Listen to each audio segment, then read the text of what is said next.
For more about the Bushehr switch on, let's now talk to journalist Afshin Rattansi. He's reported on Iran extensively. He's joining me now in London. Thanks very much for being with us here on RT. Now, amid the international concerns over Iran's nuclear program, how crucial do you think is Russia's participation in this particular project?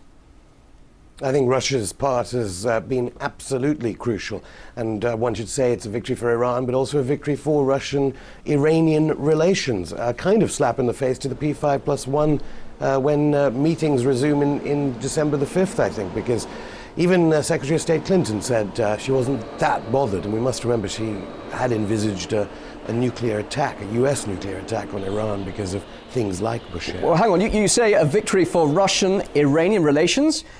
Russia actually backed the last round of sanctions over Iran. Now, that was a kick in the teeth for Iran. They certainly weren't expecting that. So are you saying that actually relations are much better now? I think that Moscow is playing a complex game here. It's true that the S-300 missiles are now, or defense system isn't going to be going to Iran. But nevertheless, the fact that the fuel rods from this reactor will be going back to Russia, this shows collaboration, and I'm sure raises eyebrows in the US. One must remember also the commentators in Washington were saying they wouldn't be able to do this with the sanctions regime.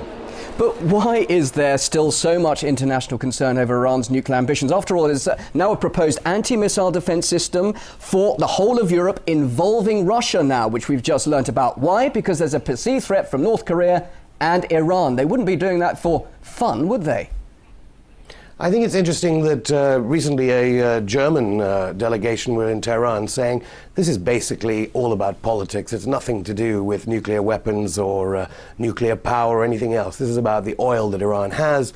The United States wants it, and that's what it's all about. So the international community, well, when you look at the non-aligned movement and the big conferences in Tehran of non-aligned movement members, they all know what this is really about.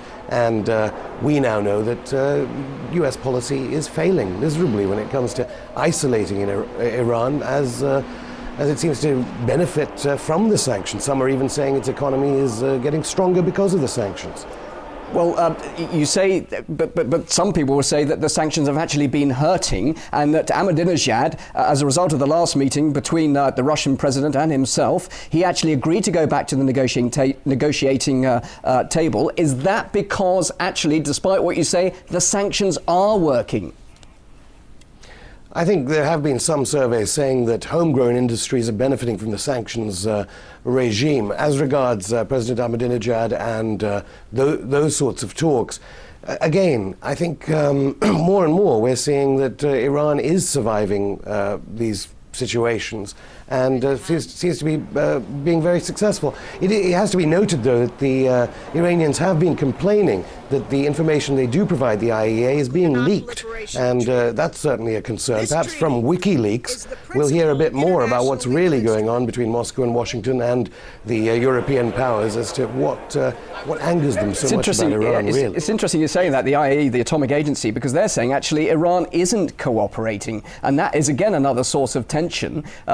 But you seem to suggest otherwise, that there is some sort of cooperation going on between the two.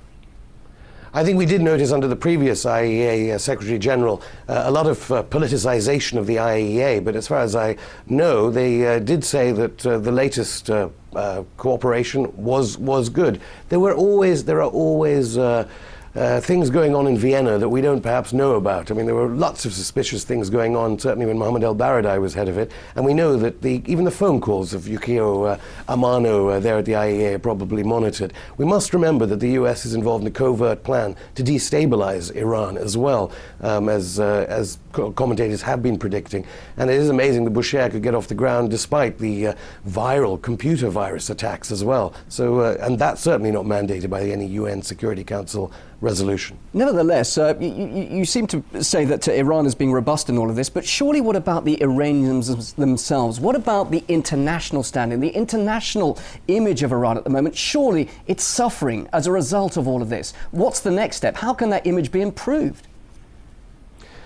Well, again, I mean, I go back to the non-aligned movement conference members, but around the world, when you say international, do you mean Latin America? Do you mean that Venezuela or Bolivia or Chile or the pink tide across Latin America is against Iran? Do you think that many African countries are against Iran? Do you think the global South? No, I think a lot of people in the global South see Iran as a leader against U.S. hegemony in its defiance of Washington's desire to basically take over its energy resources, because it is an energy superpower like Saudi Arabia, let's not forget. It's very interesting to hear what you have to say. We appreciate your time here on RT. Afshin Rattansi joining me live in London. Thanks for being with us.